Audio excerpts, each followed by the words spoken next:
भैया भगवान ने दिव्य दिव्य आयुध और बाण चलाए, लेकिन ये कैसे भी ये मरने में नहीं आता। भगवान इसकी भुजा काटे तो भुजा निकल करके आ जावे, मस्तिष्क काटे तो मस्तिष्क निकल करके आ जावे। और यहाँ बगल में खड़ा हुआ था विभीषण। मेरे प्रभु ने विभीषण को पूछा, ये बात क्या है? कहा, हे नाथ, इसके नाभि कुंड में पीयूष अमृत है, और जब तक वो रहेगा तब तक ये किसी भी प्रकार से ये मरने में नहीं आ सकता। त्रिजटा सीता माई को कथा सुनाती है, कहती है भगवान भुजा काट रहे हैं, मस्तिष्क काट रहे हैं। माता जानकी ने कहा कि भगवान इसकी छाती में बाण क्यों नहीं मारते, छाती में बाण मारकर इसको समाप्त क्यों नहीं करते? तो त्रिजटा ने कहा, मां, भगवान इसकी छाती में बाण नहीं मारेंगे। क्यों? इसकी छाती में वैदेही तुम बैठी हो, ये तुम्हारा स्मरण कर रहा है, तुम्हारे हृदय में राम बैठे हैं और राम के हृदय में पूरी दुनिया बैठी है। यदि परमात्मा ने इसकी छाती में बाण मार दिया तो राम के सहित पूरी सृष्टि समाप्त हो जाएगी। इसलिए भगवान इसके मस्तिष्क हाथ काट काट करके इसको बेचैन करना चाहते हैं कि तुम्हारी तरफ से इसका ध्यान हटे, क्योंकि जब तक रावण का ध्यान तुम्हारी तरफ से नहीं हटेगा तब तक इसकी मृत्यु नहीं हो सकती। तब मेरे भगवान को जब ये पता चल गया, और विभीषण को भगवान क्यों पूछते हैं? विभीषण साधक है, जब साधक चाहेगा तभी तो मोह का रावण समाप्त होगा, और जब साधक ही नहीं चाहेगा तो उसका मोह, काम, क्रोध, लोभ कैसे समाप्त हो सकते हैं? आज विभीषण ने कह दिया कि भगवान इसको मारना बड़ा मुश्किल है। तब मेरे परमात्मा ने आज एक साथ 31 बाण अपने धनुष की प्रत्यंचा के ऊपर संभाले। ये 10 बाण 10 मस्तिष्क के लिए थे, 20 बाण 20 भुजाओं के लिए थे। 31वां बाण भगवान ने धर्म स्थापन के लिए चढ़ाया, 31वां बाण भगवान ने धर्म सेतु के लिए चढ़ाया, 31वां बाण भगवान ने इस धरती की मर्यादा के लिए, 31वां बाण संतों की, ब्राह्मणों की रक्षा के लिए, 31वां बाण सती देवियों के लिए था। 31वां बाण वह था जिस बाण के द्वारा धरती का कलमश दूर होने वाला था। 31वां बाण ऐसा था जिसके द्वारा धरती पर दिवाली का उत्सव प्रकट होने वाला था।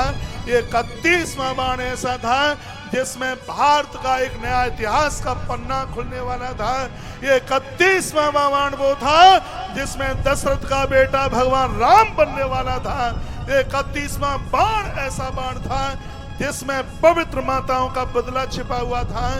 31वां बाण वो था जिसमें माता जानकी का हरण उस नारी के अपमान का बदला लेने के लिए 31वां बाण था। ये 31वां बाण वो था जिसमें लक्ष्मण की छाती में लगी हुई शक्ति का बदला था।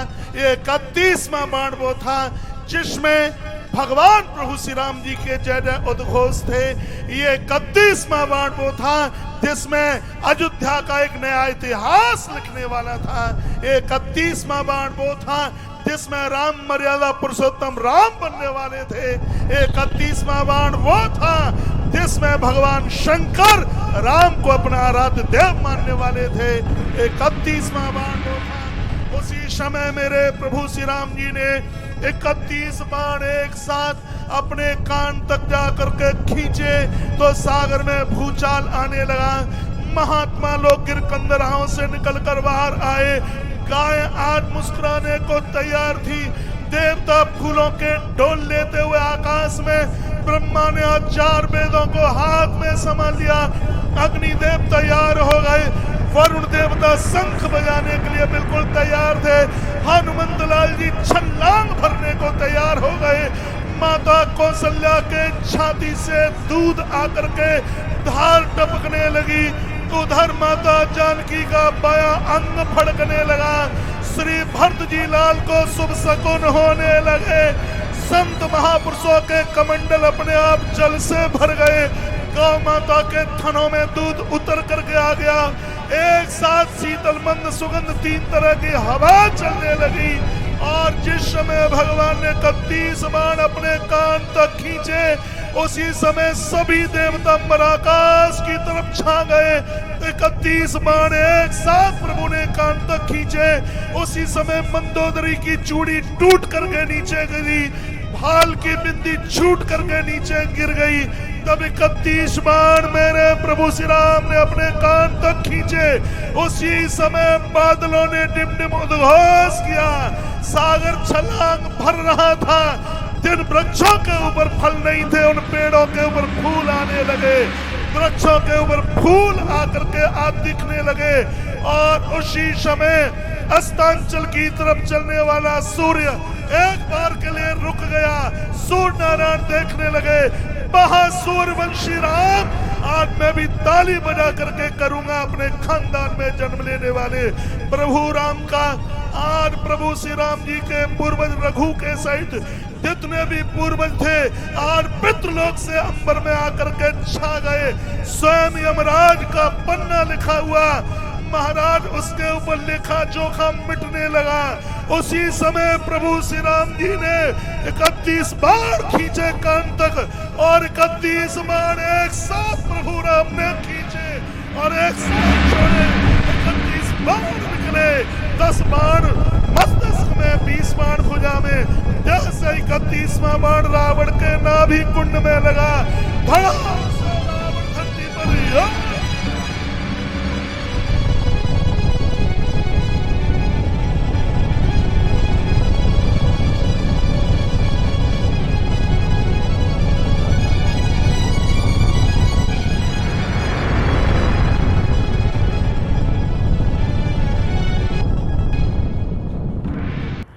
बोलिए रामचंद्र भगवान की जय हो।